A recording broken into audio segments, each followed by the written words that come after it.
Well, welcome back to Let's Talk Local. We are on site here at the Volo Auto Museum. As you can see behind me, this is going to be one of my favorite ones. We're going to do 10, 15, 20 episodes. There's so much here to cover. We're going to go meet up with Jim Wojdyla, and hopefully I pronounced that right. I'll find out from Jim, I'm sure. And, you know, we're going to go ahead and let's get on it right now. All right. Let's talk local, share the vibe. Every voice, every story helps us thrive. From the stage to the food truck, hear it right here at 2160. We bring the cheer.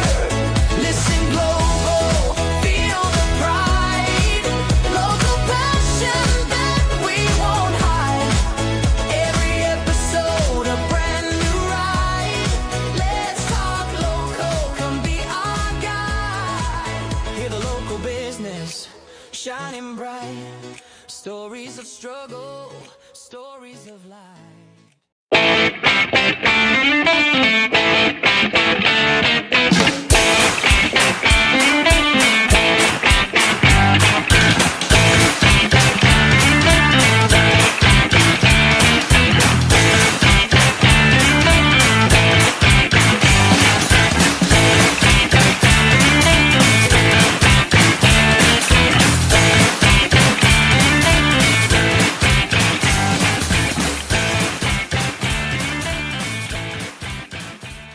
So we're here with Jim Wojdyla, was told wrong by Mr. Ken Jones, at the Volo Auto Museum on another episode here of Let's Talk Local. Really excited to be here, Jim.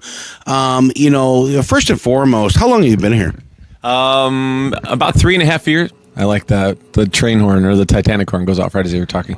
About 3.5 years. I'm the marketing director, and yeah, it's been crazy. Like, this is our 65th anniversary, and we were looking back. I'm like posting social media stuff about, hey, this is what the showroom used to look like, or look what we blah blah blah. And we had drone footage. Actually, this train that we're sitting in right now was craned and dropped into place here, and we had some drones recording it because it was crazy. It was, you know, almost $1 million just to get these trains from California and then have these cranes tied up with the logistics of the, you know, them being transported and then dropped into place. And we had drones kind of floating over to record everything, which is great footage by itself. But now looking back 3 years ago, this place is unrecognizable. Every single building inside and out, completely unrecognizable in like 3 years. It's crazy. You know, the last time we talked, you mentioned, and it has changed so dramatically. We were talking a little bit ago about that change. I was here, I don't know, 6 years ago, yeah. And it's a complete changeover. Yeah. You guys did a great job. And the last time we met, you said that you're building some new buildings here, and they're actually building a building over a building. Yeah. Is that right? Tell us a little bit about that. So the Grams family still owns this place. They're it's fourth generation now. They started in 1960, and none of this was supposed to be here. They were basically junkers. That antique mall that you see was the original building, and then they had like a chicken coop and some other stuff, and they were just fixing and flipping furniture and whatever, lamps, whatever they could get their hands on.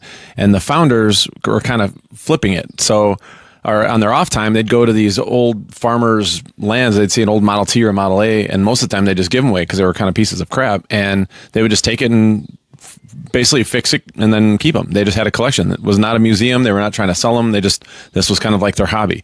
And after a while, they started acquiring more and more of these cars, and the collection started becoming interesting. And a guy came in one time and offered like 25 grand for one of their cars. And they're like, okay, so lamp, how many lamps and couches do we have to refurbish and do? Or one car, we should go to the car business. So that's where it kind of flipped. So then it turned into cars for decades. It was Volo Auto Museum for decades, and they only used a couple buildings for that. So really all of this was kind of like by circumstance. They fell upon a movie car, and then they tried the movie car thing, and that worked well. And then they found boats and planes and trains. So throughout this whole thing, Grandma's chicken coop and double wide turned into a military museum. And that's there for 40 years or something like that. And then they keep building and building. So it's kind of like this hodgepodge. We're on 75 acres, 35 acres as buildings, but all of it just kind of like, well, this is really cool stuff. What do? We could just build an addition, but by the city you have, I think it's 10,000 square feet that you're limited to. So then you have to build another building and then go on and on. So with the military building, that's from like 1870, genuinely like a chicken coop in grandma's double wide. And then over the years, they acquired all this different stuff. And now we have this Desert Storm used Humvee that's like all bulletproof and badass. We have these troop carriers that Princess Diana was in. We have an atomic bomb. We have this crazy prototype one-man helicopter with like a hydrogen peroxide fuel things, like all this cool stuff. But we didn't know where to put it. So we're like, well, we can't expand this 1870s building. It's going to crumble. So we decided, let's preserve the building. We'll just build a giant pole barn over the top of it. And then this way we can fit more vehicles and stuff in it, preserve the building, but then just for heat and everything else. And it's just old, so we're poking holes in the ceiling and there's families of raccoons living up there and urines. Like, it was just crazy. Decades of animals. Yeah, it was a massive undertaking. But what I appreciate is that the Grams family, every year since it started, they reinvest all the profits back into the museum. So like they're the founder's 75 and check this out. I just got this rocket, this Evel Knievel. Like, what are we going to do with that? It's a rocket snowmobile. This thing goes 249 miles an hour. Like, where are we going to put this? I don't know. Isn't it cool? Like, I guess. So then that's 100%. And it's so infectious. So not only do they have the energy to acquire cool stuff, not only do they have the energy or the means to reinvest every year, so that, everywhere you look right now, there's construction projects everywhere. Like there's a full-time crew that's just here every day, all the time doing stuff. So the fact that they do that, and then on top of it, we'll have ideas and how can we make this cooler? Oh, it'd be awesome. What if we had it? And they're like, yeah. So a mixture between all of that kind of led to building these extra buildings, building around buildings. How do we make this more interactive? How do we make it, if you're not into military, how do we still make it cool? And that's kind of what they are really about, and really let me run loose with, with a lot of ideas. A fun job. That sounds like a real fun job. Your day is continuous, I'm going to assume, right? Because you do other things as well. I love the origin story, by the way. It's very, very unique. So were people just pulling off the side of the road back in the day to where they're like, can we get out and look at your cars? Or, how did it become the actual museum portion of that? Yeah, I think it was just kind of word of mouth locally. They had one barn. It was a dirt floor. And they had, 15, 20 cars, and they were all kind of beat up but cool. And just locals would see it. And then the more and more that they started to, word of mouth, people are popping by all the time, peeking in, and they're like, why don't we just charge $1 and we'll call this Volo Auto Museum? So they charged $1 and people would come here. And again, it was just very crude, very, very basic, but they had some cool stuff. And back then, 60s and 70s, the classic cars weren't classic cars yet. Like, it was kind of like a used car dealership, but it was like Corvettes and Camaros and stuff, but they weren't classic cars yet, or really collector cars. They were just like 10-year-old car, which is kind of weird thinking back now. Like, oh yeah, I guess back then that wasn't it was all like, they had a whole barn of just Model Ts and Model As, and that was kind of the vintage, cool, classic car thing. But the demand, unfortunately, literally and figuratively died. Like that market for those cars died off, and they're cool to see, but people don't want them. They don't want to, that's not the classic cars. Now it's, the baby boomers. It's the guys that grew up with the 60s and 70s and 50s, like, oh, that was my first car. Oh man, I wish I would have never sold it. Now it's worth $100,000 and those stories. So it's neat to see the evolution of what the classic car is. And even now, like, I'm to the point where like this 85 Camaro is now a classic car. And I'm like, oh man, you go to the antique mall and like all your childhood toys are there. I'm like, man, this place is awesome. Shit, all of my childhood toys are in an antique mall. But yeah, I don't remember where the point was. Oh yeah, so that's how it started. And they just, as they kept going, and they have all this, all of them are ADHD just like me, and I can fully relate, and it's both exhausting and frustrating because the ideas change daily, like literally daily. The new military museum we just opened in Memorial Day, and so I have all these signs, put all these floor stickers, made all this stuff. The next day, like literally we installed all this stuff. The next day, Greg, the founder, came through. He's like, man, it'd be cooler. What if the walls were black? We put a wall here, and instead of going left, we made everybody go right. I'm like, I just installed all this yesterday, but then sure enough, like put all the stuff in there, painted the walls black. We're doing it right now. And it's like, oh man, this is 10 times better, So I just love that there's never complacency. Every exhibit here is always breathing. And I think that's why it's continuing to grow. And I think that's what keeps the interest. First it was car guys, and then car guys would bring their families, and their families were like, this place sucks. So now they're like, okay, how do we, we want they want to come out and enjoy this too. So how do we make this enjoyable for everybody? So that's now we have animatronic dinosaurs and a cotton candy machine and trackless train rides and a double-decker bus ride. And, we had a Ghostbusters event last week, 30 nonprofit organization Ghostbusters in their ecto gear, making slime and hunting ghosts and just doing different things for all ages. And then our Titanic Museum and the military, senior groups come through here and they love it. And I love giving them tours because literally every time we give tours, they're teaching us stuff. That's like this whole museum is based on nostalgia, not like here's an axe from an Indian. This is stuff like I grew up watching. Whoa, I love this. Like it's all so everybody here has these. I had one of these. Exactly, right? totally. And this is wrong. You know what? And they'll teach us stuff about the stuff that we have, and you'll just see people light up. Their energy changes, and it's like so infectious. Yeah, it's hard. It's hard to have a bad day here. I was tired coming in from the studio. Right, as soon as I popped out, I was like a kid in a candy store. We walked in. You now have a barbecue area. Yeah. Right. Looks fantastic, by the way. And then the animatronics inside of there. Everything from a giant Daffy Duck to Looney Tunes. It's so mix matched, but yet so cool and unique. Mini golf, right? You do mini golf. Excuse me. So, listen, folks, Volo Museum isn't just a museum. You're a destination point. You're more of the great America. You're more of the different place where you can go see some cool stuff, interact with certain things.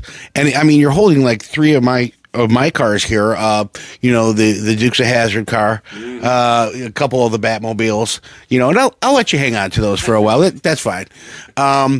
But as we continue the Let's Talk Local series with you, obviously we're talking about like maybe a 5, 10, 15 parter, because we're doing a walkthrough and a tour. So this is just the introduction, folks, of what we want to do. Where are we sitting in right now? Yeah, so exactly. So the bus that we're in now, so I'm seeing pictures on the wall here of the bus, of the train. This was movie prop? Yeah. What was this exactly? So, and to lead into this, what I love about this collection of cool stuff and nostalgia is when I first started here, I was walking through and the owners would be just walking through and telling me the stories. Like the stories are 80% of it. Like it's a bunch of cool stuff, but the story, like that Daffy Duck, there's only one of two ever made. One is in the World Trade Center, and you can see pictures of it because there was a Warner Brothers store in the World Trade Center. So when it collapsed, this is the only other one in the world. And I'm walking past, I'm like, I thought it was just like literally everything in this museum has stories like that. And I'm like, how, like my job on mission is to tell these stories, because when I give people, I'm sitting in this train right now and they're like, yeah, this is a cool train. I'm like, well, this was from Wild Wild West with Will Smith, but it was used for Water for Elephants, Westworld on HBO. It was repurposed a lot. It was in California. This car and the other train car were totally run down, and we got them from California. And just this story alone of how we got it is crazy, because you're shipping these massive train cars from state to state. Each state has different laws and permits from when you can transport the stuff, and then if it breaks down or whatever. So we have it timed where these train cars are getting to Volo Museum at this day. In order to do that, we have to get cranes to unload them. And these aren't like little construction cranes. These are big ass, like 16 wheels that are all driven independently, monster cranes. We have two of them. We have one over there and one here to drop it and lift it over the buildings and drop it in place. These things are like $100,000 a piece, and they charge by the hour. So, and then, you got these guys driving in. Well, it was, I think, like January. So the roads were icy. The conditions were bad. They were late. These guys are sitting here. It was crazy expensive.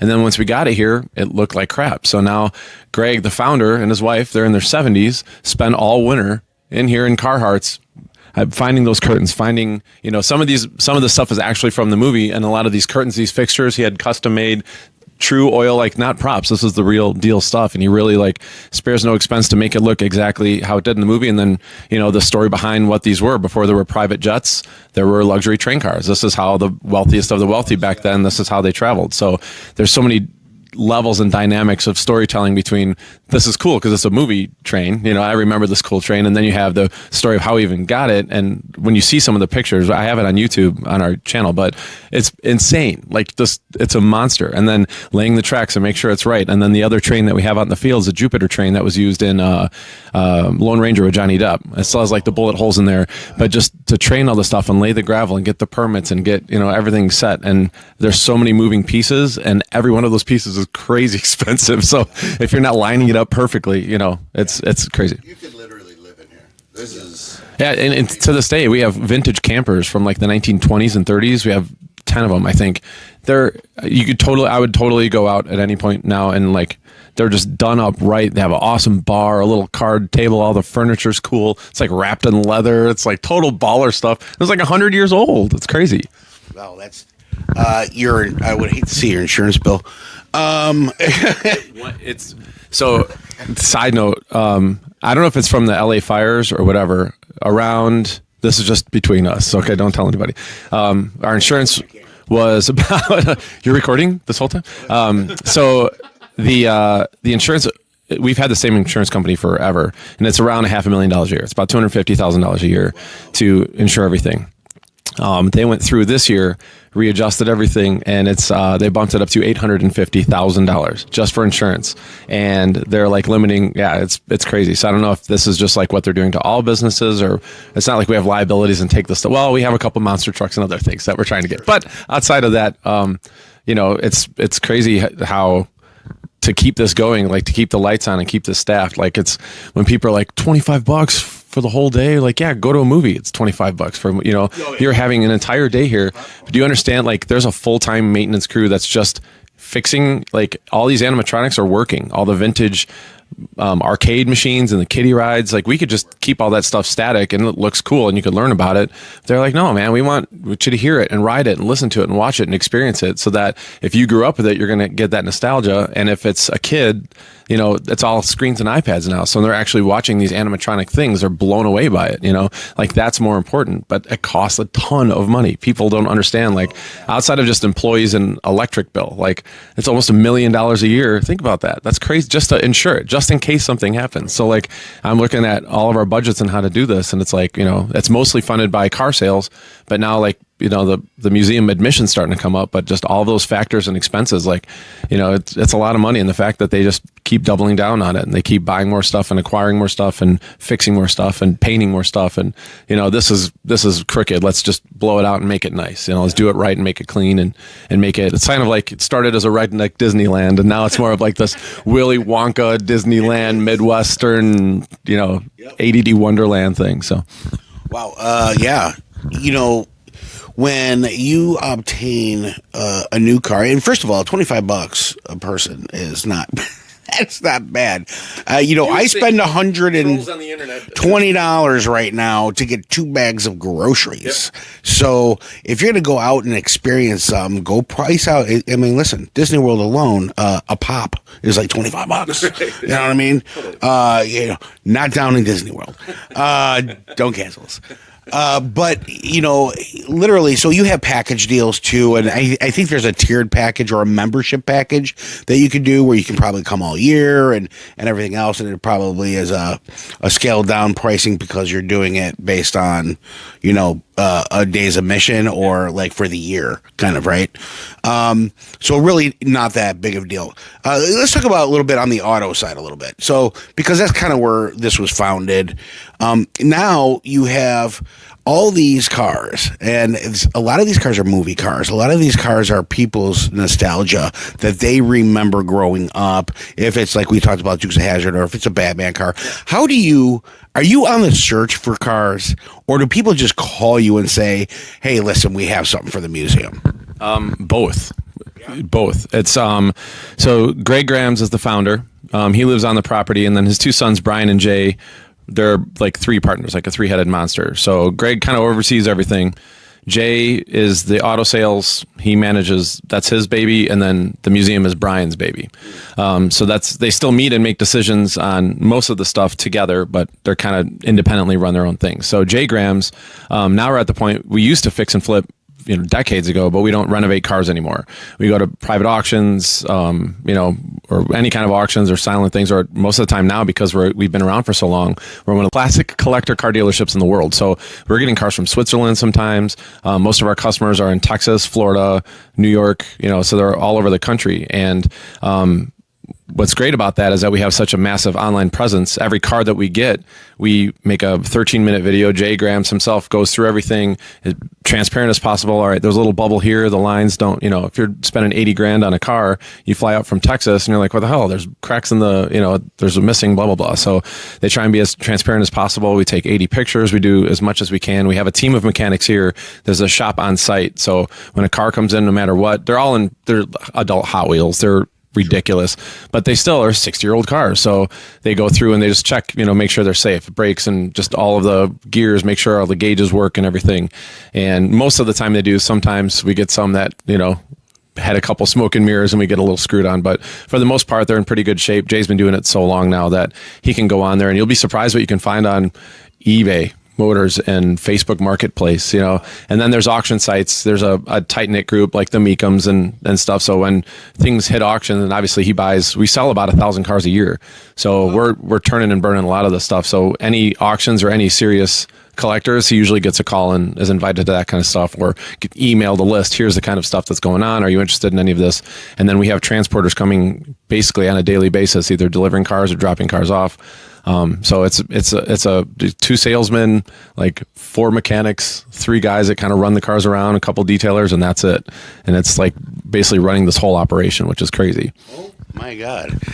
So we're going to play a little game, and I'm going to name a car, and you're going to tell me either if it was here or if it's here now. Okay. Knight Rider kit. Yes. Here now? Here now, and it's one of the Barris collections that Barris made, so it's signed by George Barris. Oh, man. Ecto 1 Ghostbusters. Yes, we have Ecto 1.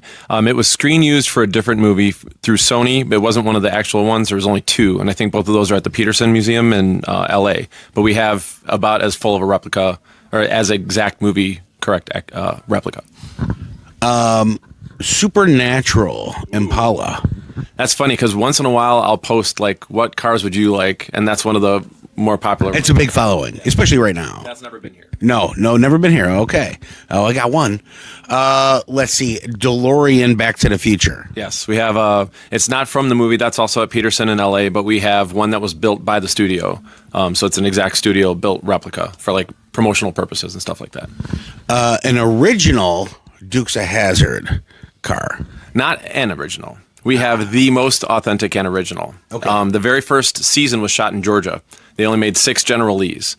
Everything was high quality, hand painted. The logos are all, the decals were hand painted, all high quality stuff. They realized after shooting this that we're going to be destroying a ton of these General Lees, and it was super expensive to shoot in Georgia. So about right at the end of the first season, they shipped everything to California, and there they went sticker decals. They cheapened the rims, cheapened the seats, just basically made everything a lot more cost efficient because they were basically destroying 2 or 3 cars an episode. So the one that we have was the 6th of the 5 are destroyed. Okay. One was fully restored, but we have the roll bar of the General Lee 1. But other than that, it's all original. It was never used, but it was built. It was part of the first original 6 from Georgia, and it's signed by the whole cast. So it's like the holy grail of General Lees.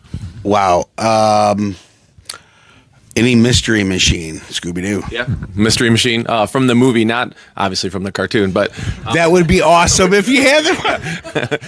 The 2000 what's his name? I can't think. The first movie that came out. Yeah. Gosh, it was like all the stars of like the early 2000s. Yeah, right. Freddie Prinze Jr. Showing my age. Sarah Michelle Gellar. Yes. Like Yes. Like that whole group. I forgot who the main guy was, but yeah, we have the George Barris, one of the George Barris movie cars from that movie. That's awesome. And I'm throwing out things that 60s television show Batman. Yeah. 60s. Oh, for sure. I sat in that one. Actually, you donated it to in a chamber event that I was at, and I was able to say. You even sent out a Batman to go with it that looked original, which is pretty cool. A tumbler. Yes, we have. I think they made 5 for the movie. They shot it right here in Chicago. And what I didn't learn is that with movie cars, there's one called a hero car. And that's where basically it's mostly the green screen. That's where all the close-up shots of the actor in. Sometimes they cut the car in half. Sometimes they'll cut holes where they're just getting the shift, like the buckets and stuff like that. So they have like the hero car, the stunt car, the speed car, the crash car, and they have several different versions where the insides aren't pretty because you only see the outsides because it's a far shot. So we have one of the tumblers that was a stunt jumper that crashed, got completely totaled. They scrapped it on the set. One of the transportation guys grabbed it, sold it to us. So we refurbished it. So all the rest are under the studio's control and in museums and stuff. So we're the only one outside of the studio that you can see. Wow, that's a lot of work too. Fast and the Furious. Fast and the Furious. Any of the cars from you had the ice? What was that? The ice. Charger. Yeah. We've had collectively since the franchise started over 200 different Fast and Furious cars. We've narrowed it down to 4. So we have Dom's Charger from the first one. That's like the Holy Grail. That's the original. I think that's worth like $1 million by itself. We have this Grand Sport Vet from Fast 5, I want to say. It's a convertible, totally tricked out, and that's the hero car, so that one's the pretty one. The Ice Charger is one of the stunt cars, and that thing is a beast. What I like about those cars is like Fast 1, they didn't have a budget, so that badass car that does wheelies and everything was all smoke and mirrors. That scoop was just bolted on. If you lift it, it's just a regular engine. When they did the shot of the car in the garage, they just borrowed one and set it in there, but it wasn't even hooked up or anything. Whoa. Like the stick shift, it was actually automatic. So when they cut away to a different car doing stick shift. Like it was all smoke and mirrors. But as they started getting a bigger budget, now the Ice Charger, this thing is like Willwood, like it's all badass. This thing is a 4-wheel drive. It had 1,000 spikes in the tires to drive on ice. So all the stunts were real. We have one of the real stunt cars, the Ice Chargers, and it has like the bullet holes. What they'll do is they'll bore holes in the hood and they'll fill it with explosives. And then they have maps with controllers. So as the car's coming through, they'll say, all right, Series 1, Series 2, Series 3. So as it's going through, boom, pop, pop, pop, pop, pop, pop, pop. So it looks like a sequential bullet holes and that the explosion's going through so that you can see all the wiring like in the hood, under the hood, and in the roof and stuff like that. That way you know it's the real deal, actually, from the movie. That's pretty cool. And then we have Paul Walker's Subaru. It was the last car that he, they were filming. It was too soon. I think it was Fast 7. What's cool about this car is that they shot a scene where 4 or 5 cars were dropped out of planes, parachuted out of planes, and there was no CGI for that. That actually happened. And if you YouTube the makings of it behind the scenes, it shows like 8 dudes and Red Bull cameras, like 4 cameras. So they're launching these cars. They're all different size, and they don't know like how they're going to fall or what the wind's going to take them. So these guys are just like diving and trying to you have one shot to like parachute all these cars down and get the shot. And then Paul Walker passed away in the middle of that filming. And they had some footage from the other ones, and one of his brothers looks similar to him. So they used Peter Jackson from Lord of the Rings. They used his special effects crew. They brought him in, and that was one of the first like true deep fakes. Yeah. So his brother would sit in his place, and they would pull deep fakes from Paul Walker's other movies and the current movie. So there's a lot of scenes. Basically, the second half of the movie when he's sitting and looking and driving, that's all deep faked. Yeah, that's all the original AI kind of thing. Yeah. Wow. So you have massive knowledge, not only in the vehicles at this point, but you've researched everything that kind of goes along with it. I love the stories. That's my favorite part. Like it's cool stuff, but the stories. Every single one of these things has awesome stories, and I'm in charge of making all the videos and signs. So I do deep dives because it's like, they'll tell me 2 or 3 things, but almost every single time, ChatGPT, Google, YouTube, call the transportation guy directly, he'll always give me something that I was like, whoa, how did you not, I didn't know that. No shit. Oh, that's amazing. We got it, So those are my favorite parts of this museum, and then telling those stories. So if you're walking through and you're not a car person, check that out. That actually parachuted. Check out the behind the scenes, and I'll find clips of behind the scenes and put that all together. So you're seeing like some really cool stuff. You're creating the montage, basically, of everything that's related to it. So that's a lot of work. Coming from a studio, I can tell you that's a lot of work, and that all falls on you. Plus construction, plus. You're a busy man. Yeah. You're a busy man. It's awesome though, and what I love about it is, when you're in a small business, like if you're a PR person, you go to a massive PR agency, you have one role. Yep. If you go to a small company, you're doing the social media, the marketing, the public relations, all that stuff. So with this role, Brian hired me this wasn't a role. It was just Brian doing everything. And he's like, if I could have another one of me, imagine what we could do, And so we sat down, and we were kind of acquaintances, and he saw everything. I had a traveling dinosaur business, and I'm in the entertainment business. And I'm just like, it'd be cool. So the first day I like sat there and I'm like, so what do I do? And he's like, I don't know, like do what you do. And I'm like, I don't, what do you mean? So I just walked around for 2 days and just looked at everything, listened to the stories. I'm like, you know, it'd be cool. I basically made an 8-page, you know, it'd be cool list. And I turned it in and he's like, all right, let me show it my dad and my brother. And they're like, okay. I'm like, okay, what? Like, okay. So How do I get that job? Are you looking for a you know what would be super cool? We'll just add another line to it. But go on. But yeah, and that's kind of how it started. And none of this was really, again, planned. It's just kind of all of these things fall into circumstance. And it's if you have an idea, you better follow through on the idea. That's the only thing. They have high expectations. We all have high expectations because now we have this brand standard where if we do something, I'll kill myself making sure that it's, you know, if it's all done and I look and I'm like, I should have done that, I'm going to redo it every time because I can't rob myself and like the people watching all the time. So yeah, it just started as we'll do marketing. He saw a bunch of funny videos I did, so I was just kind of going to beef up the social media. But then I do all the graphic design and all the video editing and social media, and I write all the press releases and do all the media stuff. And then I'm designed the phone system. They had a bad phone system, so I made calls and implemented a phone system. And you know, it's kind of just everything. But what's great is that every day is totally different. So 2 days I'll just be banging out graphics for the military museum, and then the next day I'm researching a tank, and then the next day we're in a 2-story shopping cart hot rod making a video to sell for something, and the next day I'm taking a classic car. And half the stuff, I'm like, I don't know anything about this. He's like, well, learn real quick. Here's a fact sheet. Go Google it. I'm like, all right, you know. And then I talk to people, and they're hardcore nerds about it, and they're giving me cool stuff, you know. So, and I love learning. I just think all the stuff here is so neat, and the more that we can tell the stories, the better it is. And they let me run with it. You know, Brian is great on camera, super smart guy, but he doesn't want to do any of this. You know, I love nerding out with people. Like anyone that comes here nerds out, and that's my favorite. And he's like, you guys nerd out. I'm gonna go, you know, build. And that's literally all he's done in the last 3 years is focus on putting handicap automatic door buttons for strollers and wheelchairs and gutting the kitchen, putting in barbecue. How do we make the website cleaner? How do we, you know, and we'll just sit and meet and well, yep, I'll do this. And then he just, you know, he's gone. And now he's got construction crews making things bigger and wider and cleaner and smoother and more efficient. And what if we went this way and let's knock this out? And, you know, his whole objective is just really developing the museum grounds, and then he let me run with the marketing. So every day is totally different. I have no idea. We just got a Ghostbusters tank with a plasma cannon a couple days ago. Yeah. He's like, yeah, I just saw it on eBay. I'm like, oh, okay. We were actually playing with that. Nick snuck inside of it so we can get a picture. I'm like, don't get seen. We'll get kicked out. It's fun stuff. And then we have live reptiles. So it's like now I'm researching 25 live reptiles. So I spend a whole day just finding the coolest stuff about live reptiles. And there's a ton of cool stuff, you know. Then the next day it's Titanic things or military things. And it's like, how do I make anything here interesting? And it kind of does the work for you as long as you find out the facts, you know. So let's talk about the giant shopping cart real quick. Where did that come from? It was a custom. I forgot where they got it from. There's this guy, Jay Orberg. He made like a 30-foot Johnny Cash tribute, a fully functional hot rod. We have like a roller skate, a 2-story roller skate hot rod that's fully functional. And that industry is just very niche. Like if you know someone in it, you know most of the people in it. Right. And so we'll just get stuff. A guy, you know, in that industry reached out to us and he's like, is this something you'd be interested in? And we're like, yeah, I mean, how are you going to say no to that? Right. So we got it, and it's like a full-blown Mopar Hemi, you know, badass V8 motor, and you sit up at the top. So it's probably 17 feet or something like that.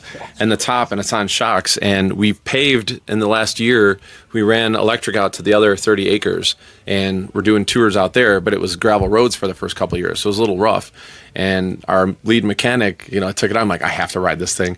She's like, all right, come up on top with me. So I'm sitting up there, and 1 inch, like when it rocks, feels like 7 feet. Oh. So you're just like, I'm going to die. I'm going to die. Oh. I'm going to die. I'm going to die. Like, it's terrifying to go on. But we have 2 monster trucks. We have that shopping cart hot rod, and we wanted to do all these. The trackless train rides are great, and they're fun and informative, but we wanted something like a 14-year-old boy's going to be like, hell yeah, I want that. Absolutely. And then insurance went up to $850,000. How about trackless trains, and we'll make a couple fart jokes. Like the best is when that grocery cart is rolling, everybody's like, they take a look, and then they snap their neck. Total. That's a grocery cart. Yeah. And we're trying to use it for more marketing, you know, just take it across the street to the grocery store, like a Toys for Tots thing or something, but it's such a beast to take places, and it's not exactly street legal, you know, so we'll sneak it down to something 10 minutes away maybe at most, but it's Well, you just have to have somebody push it. Well, I think when we Turn it off now, man. when we came out to meet you the first time, Kent here was like, that was probably a guy that worked at Jewel, but was a fabricator on the side and got tired of doing the shopping cart, so built this monster truck shopping cart and came here and got a job. Or he created a whole story for you. It's probably not real, but it was good. Biz, man. If you can't prove it wrong. That's it. Why? So let's talk about dinosaurs real quick. What brought you into the world of dinosaurs? I mean, you went from cars to dinosaurs. How did that happen? That was Brian Graham's idea. We have, the field back here. They only purchased that right during COVID. And they thought, it'd be cool is if we clear out an area, we could put a bunch of animatronic dinosaurs in the forest and the kids can walk through and like check out the dinosaurs. It's like, we're in Illinois. Weather sucks 80% of the time. They're going to get trashed out there. And they had an antique mall that they purchased, or one of the parts of the antique, and they just blew it out. And it's like a 15,000 square foot building, put all the stuff in there, and then we can add a lot more. We have coin operated Triceratops in a theater, and this year we added the live reptiles, but there's just interactive sand tables and just a lot of other stuff that we weren't able to do outside, and now we can go year round.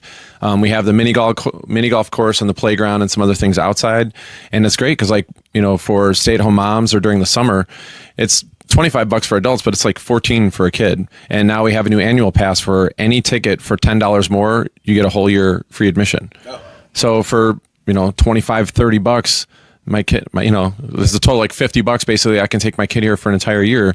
We can have a picnic. You can bring your own food. It's not allowed in, but you can bring it to we call it the Jurassic Gardens, hang out on the picnic table, play on the playgrounds, play mini golf, and you can do that all summer long. And we have so many events and things are changing so much that I don't want people to come here one time a year. We want them to come here 5-6 times, and like I'd rather sacrifice admission and you come and Instagram and vouch how cool and check. You tell people how much we're working on it versus me doing it because I'm the sales guy. So For the price of one day at an amusement park. Right, and you get a year's worth of admission, and I think 90% of our events are included with that. So the Ghostbusters event, we'll have celebrities come through, whatever. That's all included in the admission. So you're getting all of that bonus. That's a lot of value. Yeah, it's a ton of value. Yeah. That's a lot of value. Looking forward to doing the next episode. We can start tackling building by building, a little bit at a time, and another day that you have the time to come out and do another one. Yeah. Until we do a complete series of this. I'm really excited about this. Thanks for having us out here. This is awesome. And we have, there's probably 15 buildings, but since you've last been here, we've added stuff. Like it's crazy, and each building has its own story. So we can talk about the classic cars and just go to the shop and just see like behind the scenes of how this all goes on. It's super interesting, even if you're not a car guy. And then the movie cars, like we have over 50 or 60 movie plane. We have a boat from Captain Phillips, the lifeboat that Tom Hanks was in. We have a plane from the Avengers. We have, movie trains, and then we have all the movie cars. And each one of those has awesome stories and behind the scenes things. And then our Crime and Punishment, Medieval Torture, that has some crazy stories in it. The Titanic is a whole 2 episodes by itself. There's so many things here, and if we split this up, and we can go behind the scenes where a lot of people don't get to see. We'll go to Greg's house, look in the basement, and check out some things that how the kind of behind look under the skirt of how the stuff is happening, and it's as cool as the stuff that we have. Oh, I'm excited. I'm excited about it. Jim, thanks for your time today. Yeah, thanks for having me. Love it. We're probably going to do a little bit of interviewing with some of your staff, too, if that's cool. Yeah. As long as you're not super busy, maybe check out the barbecue place. We take a look at the food. We'd love to get that stuff out there for you, too. And, obviously, candy-coated, love food. Yeah. Not an issue here to do that interview. But, yeah, folks, check it out. Anything you want to talk about promotional coming up? It's our summer kickoff. Basically from June through August, it's when this is the best time of the year. We're on 75 acres and it's groomed. Like we spend a crazy amount of time re-blacktopping every year, grooming everything, the free trackless train rides, the double-decker bus rides. We have a thing called Munchin Junction, which is a little snack gifts to shop where you can mine for fossils and gems, and the whole thing's opened up. So you can spend a whole day here. We have our Rockafire animatronic show. So that's only one of 2 in the entire country that's open to the public. And we have some cool stuff. That's a whole episode by itself. There's a lot of fun stuff with that. And it's open. So this is the time, especially where you get that annual pass, you can spend, even if you come here 10 times, it's a stupid value. And we have events and stuff going on all summer long. There's constant changes all the time. So it's definitely this is the best time. It's always cool to come here, but when the weather weather's nice and you can just hang out and get a beer or an ice cream and just really like just hang out and enjoy the day, it's the best time to come. That's awesome. You had me at beer and ice cream. Okay. So until next time, folks, Drew Cappuccino here. We'll see you next time. Every story's worth a little bliss. From the heart of the town to the open air. Let's talk local, we're taking you there. 216 Creator Studios, where the magic starts. Local businesses, their real work of arts. From the cafes to the shops on the street.